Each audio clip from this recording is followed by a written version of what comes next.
Bible की इस महाकाव्य यात्रा में आपका फिर स्वागत है। हम इस महान कथा का अन्वेषण कर रहे हैं जो पवित्र आत्मा से प्रेरित होकर हजारों वर्षों में कई अलग-अलग लोगों द्वारा लिखी गई है। लेकिन याद रखें, ये सब एक ही की कहानी है। यह परमेश्वर के प्रेम, उद्धार और पृथ्वी को लोगों से भरने की उसकी इच्छा की कहानी है, जो उनसे प्रेम करते हैं और उनके साथ चलते हैं। इस सब कुछ की शुरुआत हमने उत्पत्ति से शुरू की है। फिर हमने अय्यूब का छोटा सा मोड़ लिया, जहां हमने एक व्यक्ति के विश्वास और पीड़ा के संघर्ष को समझा। अब हम आगे बढ़ रहे हैं जहां हमने उत्पत्ति में छोड़ा था और निर्गमन पुस्तक में प्रवेश कर रहे हैं। हम अय्यूब की व्यक्तिगत कहानी से बाहर निकलकर परमेश्वर की अपने लोगों के लिए बड़ी योजना को देख रहे हैं, जिसमें निर्गमन, गिनती, व्यवस्था विवरण और लेव्य व्यवस्था शामिल होंगे।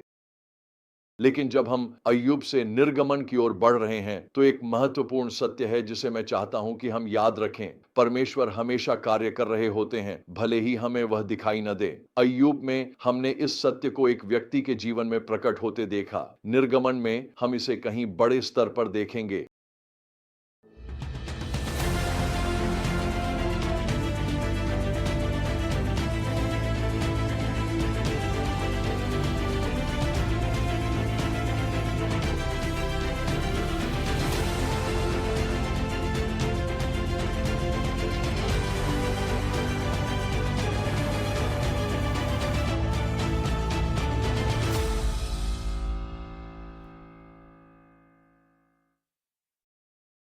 आइए निर्गमन 1:1-11 में गहराई से देखें। यह हमें याद दिलाकर शुरू होता है कि हम उत्पत्ति में कहां छोड़े थे। ये इज़राइल के उन पुत्रों के नाम हैं जो याकूब के साथ मिस्र गए थे, प्रत्येक अपने परिवार के साथ। रूबेन, शिमोन, लेवी और यहूदा, इस्साकार, जबूलून और बिन्यामीन, दान और नप्ताली, गाद और आशेर। याकूब के वंशजों की कुल संख्या 70 थी।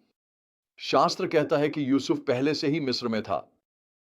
क्या आपको यूसुफ याद है, वह व्यक्ति जिसने अंत में मिस्र को अकाल से बचाया? खैर, तब से बहुत समय बीत चुका है। पाठ हमें यह बताता है। अब यूसुफ और उसके सभी भाई और वह पूरी पीढ़ी मर गई, लेकिन इस्राएली अत्यधिक फलने फूलने लगे। वे बहुत अधिक बढ़े, उनकी संख्या में भारी वृद्धि हुई और वे इतने अधिक हो गए कि पूरा देश उनसे भर गया। ये वास्तव में अद्भुत खबर है। परमेश्वर का अब्राहम से किया गया वादा कि उसके वंशज तारों के समान असंख्य होंगे, पूरा हो रहा है। लेकिन यहीं से चीजें बदलने लगती हैं। अचानक मिस्र में इजरायलियों का आशीर्वादपूर्ण जीवन नाटकीय रूप से बदलने वाला है। नया फिरौन उन्हें एक खतरे के रूप में देखता है और उन्हें दास बनाने का निर्णय लेता है। यह बदलाव आशीर्वाद से कठिनाई तक आपको अय्यूब की कहानी की याद दिला सकता है। एक दिन अय्यूब सर्वश्रेष्ठ समय बिता रहा और फिर अगले ही पल सब कुछ बिखर गया। इजरायली भी कुछ ऐसा ही अनुभव करने वाले हैं, लेकिन यह एक राष्ट्रीय स्तर पर होगा। मैं इतना लंबा जीवन जी चुका हूं कि मैं जानता हूं बाइबल की यह थीम सिर्फ हजारों साल पहले की कोई घटना नहीं है जो फिर कभी नहीं घटी। यह एक प्रसिद्ध कहानी है जो हर पीढ़ी में बार बार लिखी गई है। 10 साल सुसमाचार प्रचारक के रूप में सेवा के बाद मुझे जर्मनी में चर्च का पादरी बनने के लिए बुलाया गया। हमने चर्च में परमेश्वर की अपार आशीष देखी। हमने रविवार सुबह केवल एक सभा से शुरुआत की, फिर कई सभाएं होने लगीं और फिर रविवार शाम की सभाओं के लिए हम हाई स्कूल के जिम्नेजियम में चले गए। कई लोग मसीह के पास आए और अपने विश्वास में बढ़े। हम सफलता के शिखर पर थे। परमेश्वर ने आशीष दी। सब कुछ बहुत अच्छा लग रहा था, लेकिन एक रात मैंने अपने बेटे के कमरे से कुछ आवाज सुनी। मैं देखने गया कि क्या हो रहा है। वह झटके खा रहा था। मैंने अपनी पत्नी को पुकारा, मिलकर उसके झटकों को रोकने की कोशिश की, लेकिन हम असफल रहे। हमने प्रार्थना की, वह झटके खाता रहा। मैं उसे तुरंत अस्पताल ले गया। उस रात वास्तव में हमारी जिंदगी सचमुच पूरी तरह बदल गई। एक ही पल में हम पहाड़ की चोटी से गिरकर पीड़ा की अंधेरी घाटी में आ गए। आखिरकार हमें अपने बेटे के इलाज के लिए जर्मनी छोड़कर अमेरिका लौटना पड़ा।